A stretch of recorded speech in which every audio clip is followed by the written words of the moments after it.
finished. When I bought the ass tomorrow, y'all thought it was rented. Flexing on these, I'm like Popeye on the spinach. Double M, yeah, that's my team. Rose, the captain, I'm lieutenant. I'm the type of kind of mean cast and grind like I'm broke. That Lambo, my new, she'll ride like my ghost. Welcome. It's your boy TY, man. We live, man. Windy City Radio on WTST The Blaze. And guess what, ladies and gentlemen? We got a special guest in here. Patrick Walker-Reese, man. What's up? How you feeling? Man, I'm feeling good, man. I'm honored to be here. I've been around TSU for a long time. This is my first time behind the mic at WTST The Blaze, man. So I'm honored. Bet. We got him in here, and we going to get into what he doing real quick. Before we do that, we want to go around the room, introduce everybody that's here, man. Let's go around the room, man. Who we got in here? I'm April Baby, a.k.a. Squeakbox, a.k.a. the new brace face. The new brace face. Who else we got in here? Man, y'all already know what it is. It's your boy Groove, the black guy. The black guy. Yes, okay. We got the nation in here. Yes, okay, and we know a lot of things been going on in the world, especially in Baltimore. So a little later on in the show, we're going to get into exactly what's going on in Baltimore. And, you know, we got the nation in there. We also want to get the views of Pat. You know what I'm saying? Because I know he a D brother. And so we definitely going to get into that. But before we get into that, man, we want to go on a quick break. Real quick, man. One song break type. So stay tuned. Windy City Radio on WTST The Blaze. We'll be right back. Hey, it's your boy TY. We in here. We had somebody missing on the intro, so we're going to let him introduce himself. Who we got in here, man? Man, what's going on, everybody? It's the Smooth Criminal, your boy Chuck. It's Nice the signing in. Smooth Criminal. He's signing in, man. We, like I said earlier, we got a special guest, man. My boy Pat Walker-Reese, man, a former alumni of the school, SGA president, man, and an entrepreneur. Yeah. And so we know you got your company, your brand going on, Aspire, Live to Aspire. Why don't you go ahead and tell us a little bit about that, man? How you got it started? What was your motivation? Man, I tell people all the time, man. First of all, thank you for having me on. Anytime I get an opportunity to share my dream and my vision is definitely a special time. But Aspire was really born out of Tennessee State University. Tennessee State University was the first place where I realized that dreams come true every day. I had the privilege of being around some amazing individuals, whether it was Robert Higgins, you know, owner of the Weekend and Agenda nightclub, or DJ Crisis, you know what I mean, DJ Jazzy T, and you know, just amazing people, Zach Boog, you know, Lorenzo, and not even just the people in the entertainment field. You know, I got a couple guys on Wall Street, Dr. Latham, Malik Bajis, and it was just a lot of people. Yeah, so. But when my initial interest was in the youth, so I was working with the youth, and I was doing some work in East Nashville for a couple years, and I was meeting students, and I asked them, you know, what's their plans for life, and they would always say, oh, you know, Mr. Reese, I'm chilling, I'm chilling, and I'm like, you know, chilling don't get you nothing but broke. And so what I realized was, not only were these students not dreaming, they didn't have a dream at all. And that was my initial spark. I was like, I want to travel. I called my mother. I said, I want to quit my job. I want to travel the world and teach people how to make their dreams come true. But before you can teach somebody else how to make their dream come true, you got to make your dream come true. And so at 25, I had this interesting realization. I had gathered this energy from the universe where I honestly felt like whatever I put my energy in, it was going to be fruitful. I just had to figure out what to put my energy in. And I told my guys, like, man, I want to be a motivational speaker. I want to be able to generate revenue by sharing my perspective on the universe and the way that I see it. And Aspire was born out of that. Aspire was born out of that, and the motto, dreams come true every day, came. And then we went Live to Aspire because we wanted to say that whatever your life is, you should live to aspire. Aspire meaning to direct one's hope, you know what I mean? Not to put you in a different space, but to take the hope that you have, you know, and direct it. And so that's where we are, man. Man, live to aspire, man, you know. Man, we all inspired by you, man. And like I said, you were a former student and alumni at Tennessee State University. So, yeah, 2 times. 2 times. You got your bachelor's and you got your I got my bachelor's in history, 2010, and then I just finished my master's in public administration with a certificate in nonprofit management. Okay, shout out to you, man. And we all, like I always tell people, man, we all striving to get our own organization, man. And I tell people all the time, man, what we need to do as young brothers is get our own stuff, our own jobs, you know what I'm saying, so we can build and we can get our family on and make sure that these kids dream. So my question to you is, while you was in school, man, what were some of the things you struggled with, man? Because we all know as a freshman, as a sophomore, we go through these struggles, man, and we get distracted. What were some of the things you struggled with in school, man? Tell me, man. Well, I mean, I struggle with the day-to-day things that all college students struggle with. I struggle with time management. I struggle with exactly what I wanted to do. But honestly, if we being transparent, which I plan on being all night, I struggle with me. You know, and I struggle with who I was, and finding my identity in the midst of the everythingness of college. You know what I mean? And once I got comfortable in my skin, once I got comfortable with who Patrick Walker-Reese was, then I was able to give that out in a very effective way to the world. And then the second biggest struggle I had, in the spirit of transparency, like all the young African American men, I struggle with women. That was my thing. It was so, I think when I was in school, it was like 8 to 1. Okay. It was probably 8 to like 12 to 1 now. Right. Who knows, man? They just out here. I'm sitting here with the smooth criminal, right? So I felt like when I was in school, if it was 8 to 1 on a regular day, if I'm a little smoother than you, I might get you an 8 too. So for any given day, it might be 16 to 1 for the average guy on campus, right?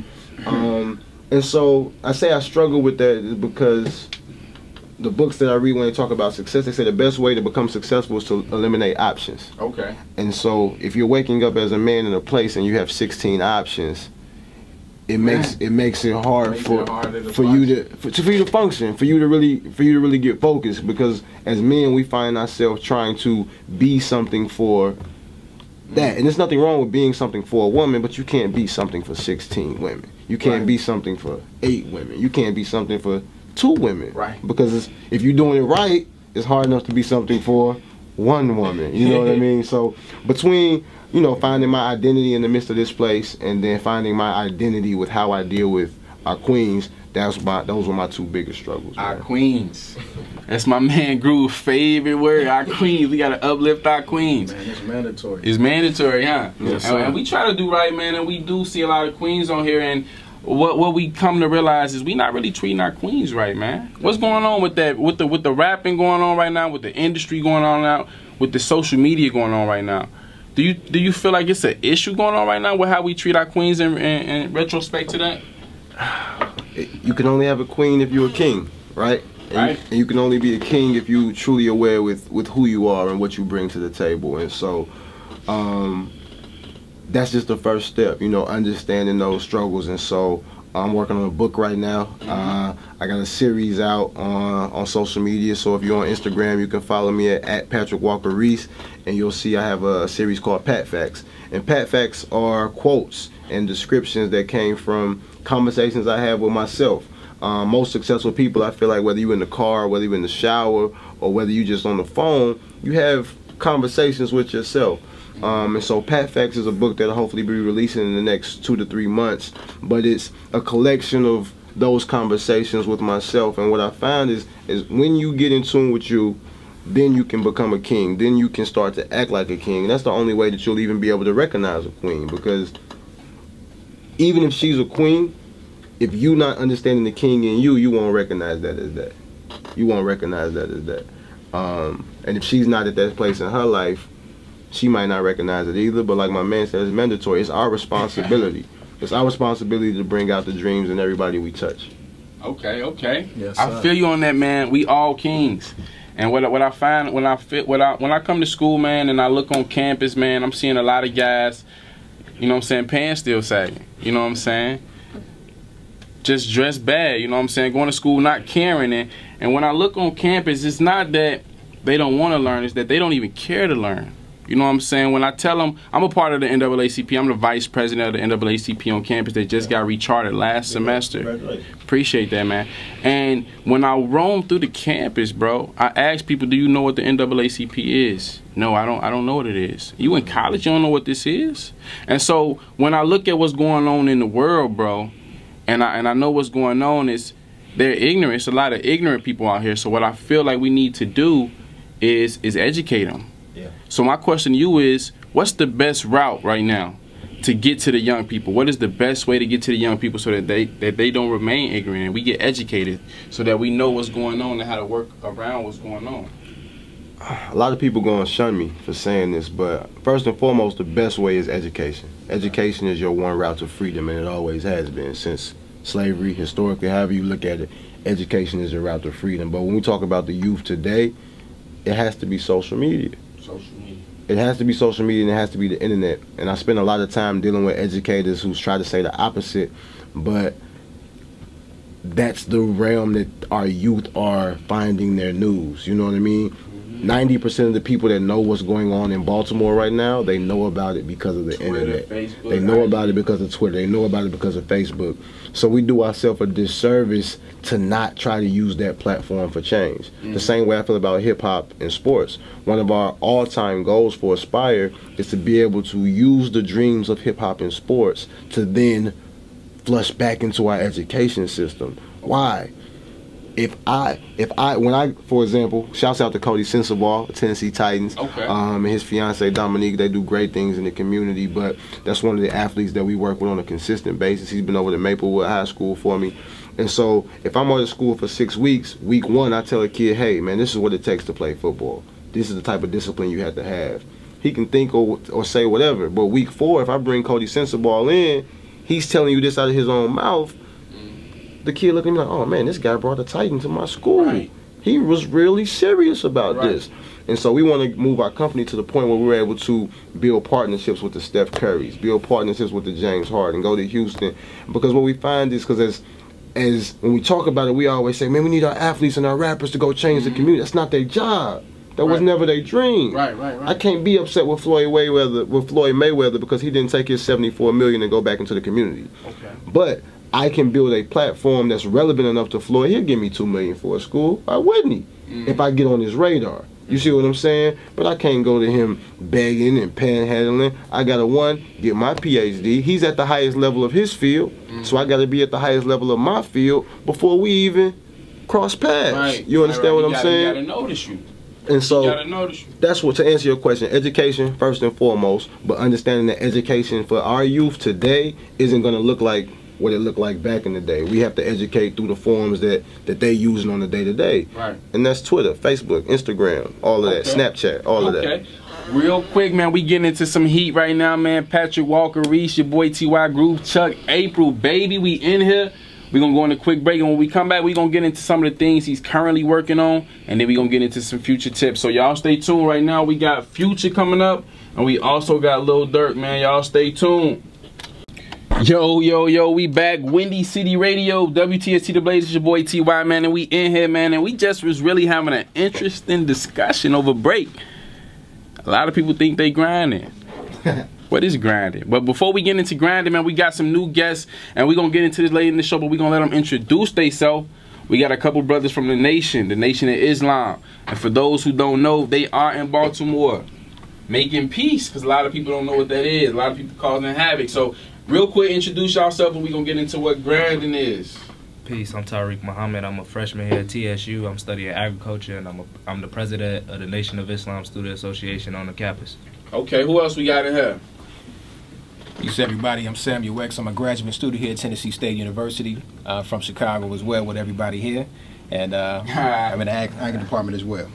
Man, blessings. I'm glad we got y'all on the show. We're going to get into y'all a little bit later in the show, but back to the discussion we was having on break, man. Pat, I want to hear directly from you, man. Yes, sir. Because I know you a hard-working brother, man. I'm trying. I done followed you over the years, man.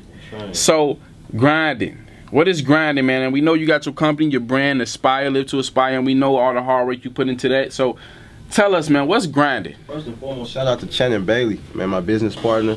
You can follow him on Instagram as well, at Channing Bailey. One of the smartest people I know, but I can't speak of grinding on my company without speaking to him. But grinding is probably one of the most overused words in the world, you know what I mean? People think that work is grinding. I tell people all the time, when you have a dream, work is like breathing. Like I don't want you to talk to me about work. Right. I got a quote that says, champions are made in overtime. Them first 4 quarters, that's what you gotta do. That's what you gotta do. That's basic. That's like me giving my child a treat because he went to school. You gotta do that. If you don't, they're taking us both to jail. You gotta go to school. Grinding isn't going to school. Grinding isn't going to work. Grinding is you doing extra. Okay. Grinding is you doing something that nobody else is willing to do for the dream that nobody else has. You understand what I'm saying? And so for me, right now you all are grinding. Grinding is when you're putting in work that you can't even see the fruits of your labors. You don't know what's gonna happen. You don't know when it's gonna pop. You don't know when it's gonna pop. That's what grinding is, when you're unconsciously working. When you working so hard that somebody else had to tell you that you're working. So I give you a small analogy. I tell people all the time, because I try to make it make sense to people. If you ask 90% of people in the world, they're gonna talk to you about their dreams as if they dream like Floyd Mayweather, right? They want those kind of houses. Everybody said they want those kind of cars, right? Everybody said they want to be able to buy their mother those types of things. Relationship goals and right. Goals on Instagram. They want to be able to do that, 2 Benzes, big houses, European trips, and all of that. But then when you ask, if you were to ask or sit Floyd here, or anybody that's doing what you aspire to do, if you were to sit them here and ask them about the work that they do every day, compared to the work that you do every day, you're gonna talk about a crazy gap. Right. But you saying that you dream like that. So I tell people all the time, we spend all this energy talking about closing the achievement gap. We got to close the work gap. The work gap. You got to close the work gap. And so for me, the reason I'm putting out a book, one of the people that started me, I don't know if you guys ever heard of Eric Thomas, the hip hop preacher. Yeah, yes sir, definitely. E.T. has over 500 videos on YouTube. He on his 4th book. Right. I'm sitting here as a speaker. I can't keep looking y'all in y'all face and I don't have a book out yet. Right.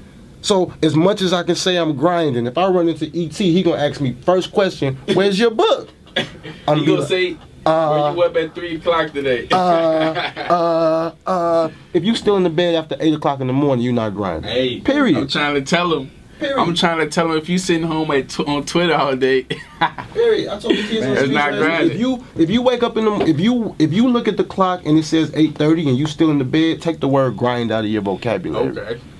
I was listening to a thing the other day. The guy, the entrepreneur, said he said he's worked 19 hours for the last 18 years. He said he worked 19 hours a day for the last 18 years. What was he doing? He's starting a company with his dad, just a regular company. I started to think, I said, 19 hours? I can't remember the last time I worked 19 hours. You know what I mean? So that's grinding. When you working so hard that it's just a part of your life. You know what I mean? When it's just work. That's what grinding is. Give us one of your quick quotes about grinding, man. I know you got plenty of them, Pat Facts. I know you got plenty of them. Let us hit one of them, man. Because we could quote E.T. I want to leave here with a quote from you today. Minutes are like dollars. You can't make the most of them until you understand the value of each one. Okay. Minutes are like dollars. You can't make the most of them until you understand the value of each one. Until you understand the value of them. Because we got to understand is, and I tell you the concept that changed my life is when I realized Jay-Z, Beyonce, Mark Zuckerberg, Oprah, these are all regular people. Okay. With an irregular commitment to their dream. Okay. Okay. Regular people. If Oprah eat too many cheeseburgers, she got to go boo-boo just like me and you. You understand what I'm saying? I definitely do. Regular people with irregular commitments to their dreams, and they still only have 24 hours. You say they pull their pants up just like you, tie their shoes just like you, go to the bathroom just like you. So once you understand the most valuable commodity, and I'm not saying this from a sense like I got it all together, because I don't. I'm still getting this, I'm grasping this, I'm putting this together myself. But when you take control of your time, okay, right? Same thing. You trying to tell somebody that an hour of your life is worth $7, $8, $9, $10. Let's even say we go on the extreme end. If somebody tell you right now, boy, I make $35 an hour, you're gonna be like, boy, you doing it. Right. But I'm gonna give you $35 for something that you can never get back in your life. This hour I spent with you from 10 to 11, I can get $1 million at 12, and I can never buy this hour back. Right. That time. Let me ask you a question because I was in Ferguson 2 weeks ago. Okay. And we was with the Show Me 15 campaign, and what they doing out there in Ferguson is they trying to raise minimum wage. Now they got it at 15, but you know how that go. You raise the price high and you negotiate somewhere in the middle because they saying that $7, $8 an hour is not, you know, a livable wage. Nothing you can do with that. Okay, 15 is not for fast food, but I want to get your take on it. What you think about that? People trying to raise the minimum wage for fast food restaurants and such to $15 an hour. How you feel about that? I think $15 is a great minimum for anybody that goes to work, simply because you're still not going to be able to live a lavish life You know what I mean? There's no reason for the minimum wage to be at a rate that still allows everyone to be in poverty.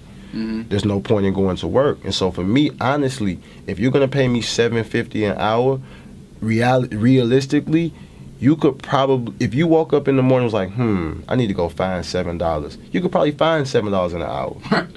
You could probably stand outside on the interstate and ask somebody. If you asked everybody that passed by you for $1, you're gonna make more than $7 in an hour. True. But are you gonna be committed enough to do that for 8 in a row? Right. But you gotta think, you make $7 an hour, you go to work for 8 hours, you make less than $50 for a whole day. That's crazy. That is crazy. Okay. So I truly appreciate them for raising it to 15, but at the end of the day, it goes back to our initial conversation, man.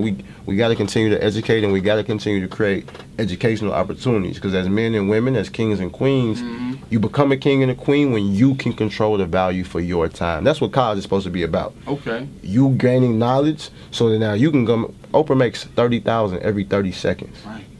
That's why her 24 hours is so valuable. She out there. Okay. And real quick, man, I know you seen the video on Dame Dash. Haha, I love it. Bossing up. I love Dame Dash. Dusko Poppington. Bossing up. So I agree with him to an extent. I agree with him, because what he was saying was, you got to be your own boss. Me working for somebody else is less than the man. Do you totally agree with that, or what's your take on what's your perspective on that? Because I agree with it, but I mean, we all got to start somewhere.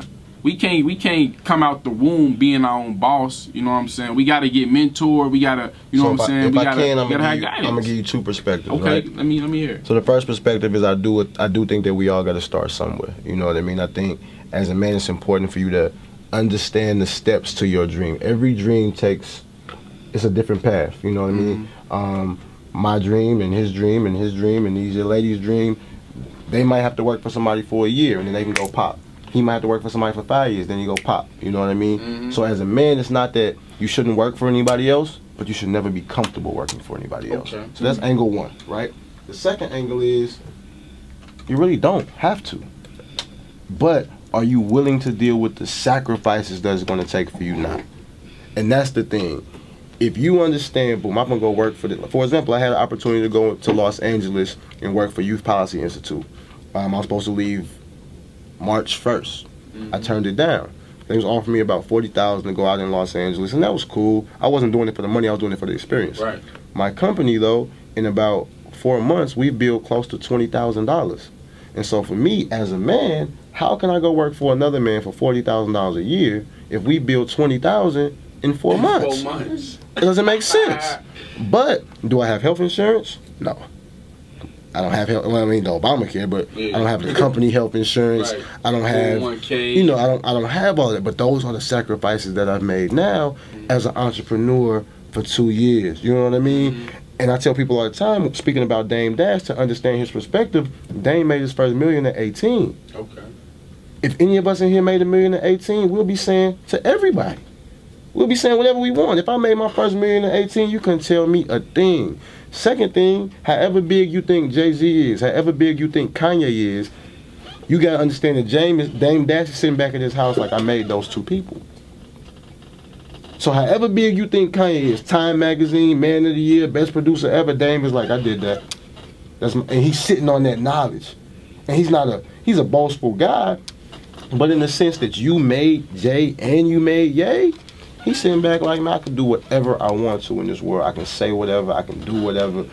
And that's how I'm beginning to feel as an entrepreneur. Like, if you can really harness that energy and harness that power and harness that confidence and understand that you come from kings and you come from that, the idea of $15 an hour or $7 an hour working for another man, it won't even cross your mind. And even when you do work for another man, it's like, I won't be here long, bro. WTST the Blaze. We tripping in here, man. They say I don't let nobody speak, so we got Pat in here, man. We gonna let the audience get into it. We gonna let the speakers, the cast get in here. So, what's up? So you guys, I know y'all haven't heard my voice in a while. It's Nikki back. I had a question. So going back to the whole Dame Dash interview, things like that, the whole hustling, like I'm finna tie this all into one thing, because over this course of a semester, I really learned the definition of what it means to hustle. And as a young lady, like, it was hard, but it really taught me so much. So basically what my question is, do you think you can build a sustainable life off one income? Because y'all sit here and y'all talk about Oprah Winfrey, y'all talk about Yeezy, y'all talk about Jay-Z. You got to think about it. And I think that's the problem with the generation. They think they can make it happen off working one job or doing one thing for one amount of time. And I feel like in order to be a millionaire, you have to have at least 7 different incomes. I was just about to say, Robert Kiyosaki, the author of Rich Dad Poor Dad, he said that the average millionaire has matter of fact, the average billionaire, excuse me, has an average of 7 incomes.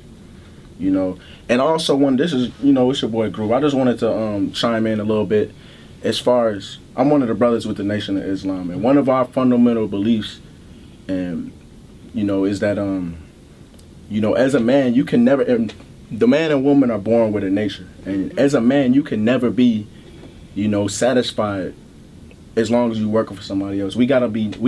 Part of our nature is to for power and dominion, and we need to in order for that to come into fruition, you know, we have to be doing something for ourselves. So even, I'm not saying you can't work for somebody, but you gotta have an escape plan, like bro said, you know. So again, I try to keep everything simple, and I try to put it in forms that I try to put things in forms that are easily understandable and undeniable, right? And so, one, of course, you have to have multiple streams of income if you want to be a millionaire, unless you hit a lick, right? Do y'all hear that? You have to have multiple streams of income, but again, I try to say that as people, somehow we try to, as humans, as men, we try to separate ourselves from the universe in a way that's unhealthy. When you look at the largest bodies of water, right, and I connect ourselves to water, we 75% water, so we always going to be tied into water in that way. You never get an ocean without at least 4, 5, 6, 7 bodies of water pouring into that thing. It just couldn't happen, you know what I mean? And so when I look at my finances, I want a ocean of money, and so I need 5, 6, 7, 8 rivers pouring into that thing. So yes, man, you absolutely right. You're absolutely right. But the beauty is for you to put yourself or put your dream or put your value in a place. So like right now, I go out and speak. So you pay me, you want me to come speak, boom, you might pay me $1,000. Okay, how do I get more streams of income from that? Oh, in the back, here's merchandise, there's t-shirts. Oh, here's books. So now I've taken one engagement and I brought 3 forms of revenue in that. Now, can I record this session and then sell it back in DVD form? Boom, I just got 4. And then of course, everybody should be in real estate if you want to be a millionaire, because 68% of all millionaires was made in real estate. Boom, and then here we are on the radio. The other millionaires was made in music, and not the ones rapping. You know what I mean? Right. So producing, yeah, selling it. Okay, real quick, man. I know we running out of time with the interview, man, but I just got a question, man, and we know you involved with a lot. Yeah. You know what I'm saying? You really building your brand. Where do you see your brand, your company in 5 years? And then I want you to tell me what you see in 10 years. 5 years. In 5 years, I'll be roughly 33. So by that time, I want to be breaking ground. And when I say breaking ground, I mean from a paperwork standpoint on a charter school. Okay. Again, this is war. We at war. Dreaming is war. It starts out with a war with yourself. After you master the war with yourself, then you can go to war with the other odds. And so I want to be able to take Aspire and grow it into a charter school, Aspire Academy, where dreams come true every day. Because I feel like we have to get on the front end of educating our people. Frederick Douglass said that it's easier to build strong men.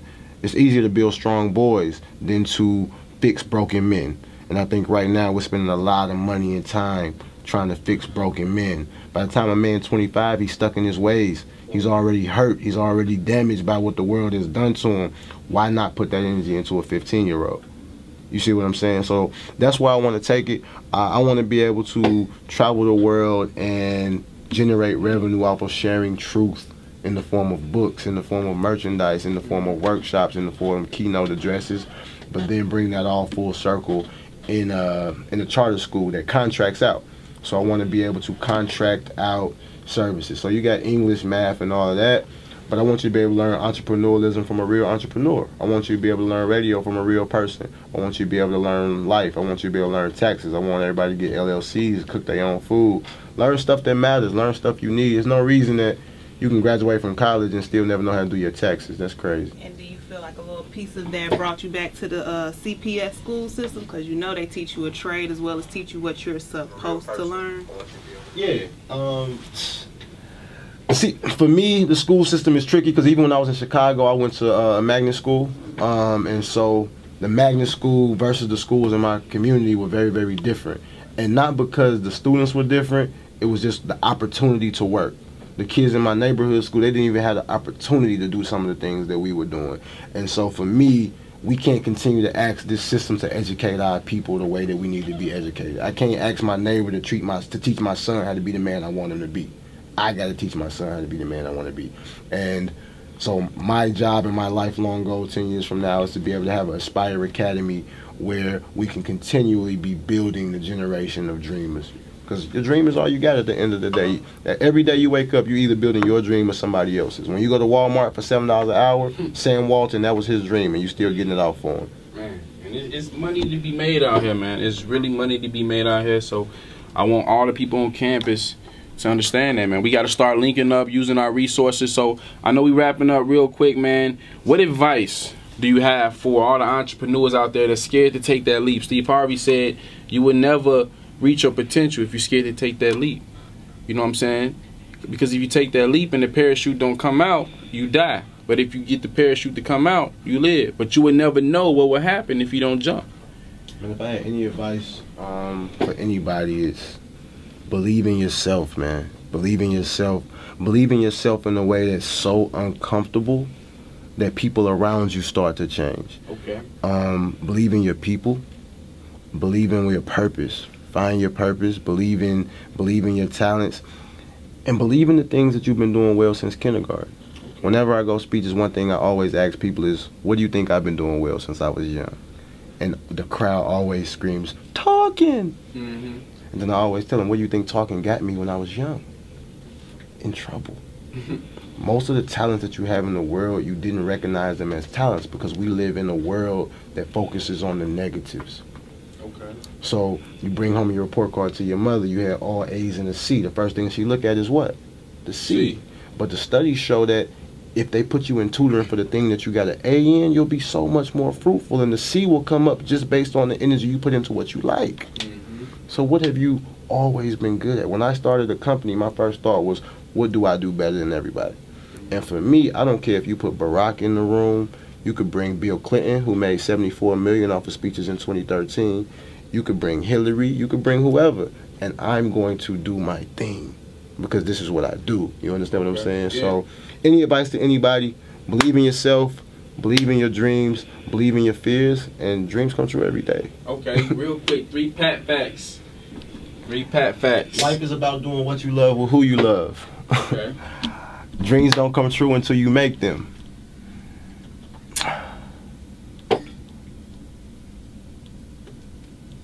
He's stumped. I'm trying to see what the best one I want to end off is, but drum roll freeze. In order to move up, sometimes you have to move on. Okay, okay. Y'all hear that? In order to move up, you gotta move on, man. And before we let you go, man, let us know where we can find you. Let us know how to get in touch with you. Can we use you as a resource? Let us know how we can get in touch with you, bro. Email me personally, patrick@livetoaspire.com. LIVE, the number 2, aspire.com. You can find me on all social media at Patrick Walker-Reese, PATRICK WALKERREESE, PatrickWalkerReese.com, man. I appreciate y'all for having me. Again, big shouts to the brothers from the nation. They got a very, very powerful message. I say that because I know a lot of times the media tries to portray the brothers from the nation in a way that isn't conducive to what we need in the community. But if you ever run into one of these brothers, please take a chance to talk to them, because the things that they're talking about is exactly what we need to save our community, man. We cannot continue to look outside of our community for answers on how to fix our community. That's just like looking for your neighbor to fix a problem in your house. It don't make sense. Man, and we definitely appreciate you, man. We gonna go ahead and let you get up out of here, man. Coming up next, man, we got Sierra Body Party, y'all. Stay tuned. Windy City Radio, WTST The Blaze.